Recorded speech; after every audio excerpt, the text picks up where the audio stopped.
pour ce ministère de modérature pendant 3 jours. Donc en réalité, quel est le rôle d'un modérateur dans un synode?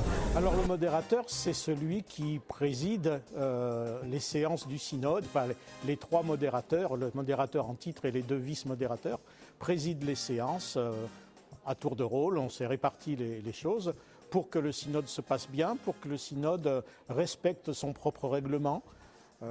Et en même temps, ça évite que ce soit le Conseil national qui préside l'Assemblée, ce qui permet aussi à l'Assemblée d'être plus libre par rapport aux instances dirigeantes ordinaires de l'Église. Alors, durant un synode, quels sont les sujets qui sont abordés? Alors, il y a les sujets ordinaires de n'importe quelle Assemblée générale. Il y a un rapport d'activité, il y a les finances, évidemment.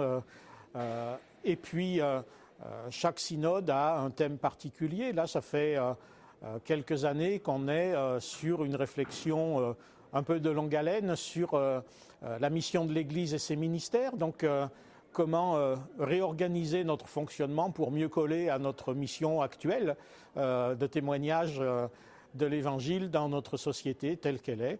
Voilà, ça c'est un peu le sujet phare sur lequel normalement on devrait conclure l'année prochaine. Donc là, on est en cours de réflexion.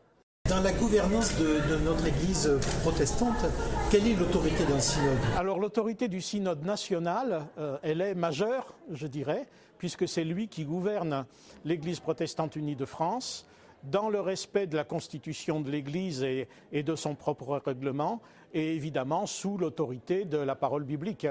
C'est les décisions qu'il prend pour les domaines qui sont les siens s'imposent à toute l'Église, en sachant qu'un certain nombre de responsabilités locales ne sont pas les siennes, mais sont celles des conseils presbytéraux locaux. Donc voilà, quand le synode national légifère légitimement, ces décisions s'imposent. Tu parles de constitution, qu'est-ce que c'est exactement? Bon, pour le dire de manière associative, ce sont nos statuts.